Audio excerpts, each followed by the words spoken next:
आप लोगों ने एसेट एलोकेशन के रूल्स तो पता ही होगा। एसेट एलोकेशन बेसिकली क्या है कि जब कोई भी पर्सन इन्वेस्ट करने के लिए डिसाइड करता है तो कितना एलोकेशन इक्विटी में रखेगा, कितना एलोकेशन डेट में रखेगा, वो यूजुअली एज के हिसाब से डिसाइड करते हैं। तो जो अब तक का जो रूल था वो ये था कि 100 minus your age is equal to equity allocation of your portfolio. और इसके अंदर बाकी का जो है वो डेट एलोकेशन माना जाएगा। तो सपोज अगर आपने कैरियर का स्टार्टिंग किया है और अगर आपकी एज 30 ईयर्स है तो 100 - 30 मतलब जो 70% जो है वो आपको इक्विटी के अंदर इन्वेस्ट करना चाहिए। एंड रेस 30% है वो डेट है, गोल्ड है, या तो दूसरे जो इन्वेस्टमेंट एसेट क्लासेस है उसके अंदर इन्वेस्ट करना चाहिए। अभी मैंने पर्सनली ये रूल मॉडिफाइड किया है और मेरे हिसाब से ये जो न्यू रूल क्या होना चाहिए, 120 माइनस योर एज और may be 130 minus your age should be the equity allocation.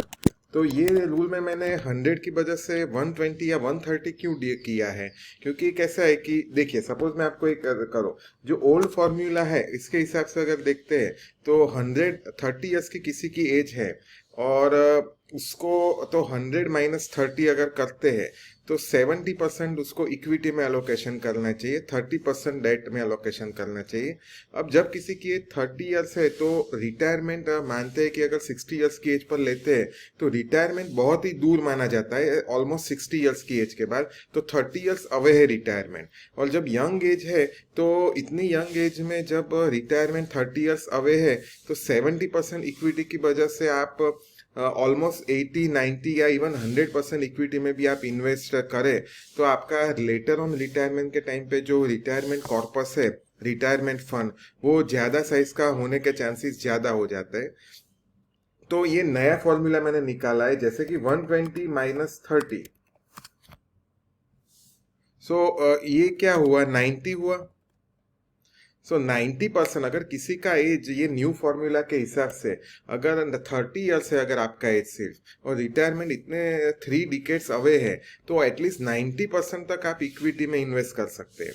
या तो मे बी मैं आपको बताऊं कि अगर किसी किसी ने अर्निंग स्टार्ट किया है और किसी का एज मे बी सिर्फ 20 ईयर्स 25 ईयर्स है तो 95% इक्विटी में एलोकेट करना चाहिए। क्योंकि आप सोचिए कि ऑलमोस्ट आज के डेट में 25 के एज पे किसी की अगर शादी भी नहीं हुई है और किसी के स्पाउस और फाइनेंशियल डिपेंडेंट्स नहीं है, किड्स या ऐसा कुछ, तो उसको जो पुराना जो फॉर्मूला है तो उसमें 100 - 25 करेंगे तो 75% इक्विटी एलोकेशन आता है। बट अगर ये न्यू फॉर्मूला के हिसाब से अगर चलते हैं जिसमें 120 माइनस योर एज करते हैं तो 95% इक्विटी एलोकेशन अगर आप करते हैं तो भी इसको सेफ माना जाएगा, क्योंकि आपके पास जो टाइम होराइजन है वो ज्यादा है। 25 ईयर्स के पर्सन को रिटायरमेंट होने में अभी बहुत सारा टाइम बाकी है, 25 से लेके 60 ईयर्स तक का। तो ऑलमोस्ट 35 ईयर्स का रिटायरमेंट का प्लानिंग के लिए टाइम बाकी है। तो इक्विटी के जो वाइल्ड फ्लक्चुएशन है वो भी मैनेज कर सकते हैं और हैंडल कर सकता है। और अगर बीच में पोर्टफोलियो डाउन रेड में भी आता है बहुत सारे ईयर्स तो भी वो कंटिन्यूस अपने इन्वेस्टमेंट में एसआईपी और इक्विटी म्यूचुअल फंड्स के अंदर चालू रख सकते हैं। तो ये मैं आपको सजेस्ट करना चाहता हूँ कि ये एसेट एलोकेशन का न्यू रूल है मेरे हिसाब से, कि आपको 120 या 130 में से आपका एज डिडक्ट करना है और बाकी का जो आता है वो इक्विटी एलोकेशन आता है। दूसरी बात मैं ये यहाँ पे बोलना चाहूँगा कि ये जो एलोकेशन है तो इसके हिसाब से अगर देखा जाए तो रिटायरमेंट के बाद भी पहले ऐसा माना जाता था कि रिटायरमेंट के बाद 100% डेट एलोकेशन में आ जाना चाहिए।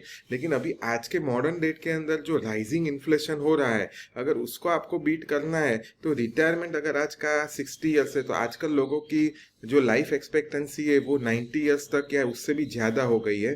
तो रिटायरमेंट के बाद आप लोग अगर 100% में डेट में आने से अच्छा है कि at least 10%, 20%, 30% depending on the individual situation फिर भी इक्विटी में लाइफ टाइम इन्वेस्ट रहना चाहिए। ये अभी एक सेपरेट वीडियो है डिस्कशन के लिए, तो अभी ये वीडियो के अंदर मैं डिस्कशन नहीं करूँगा। लेकिन ये एक बहुत ही इम्पोर्टेंट सी बात है जो आपको समझनी चाहिए। Thank you.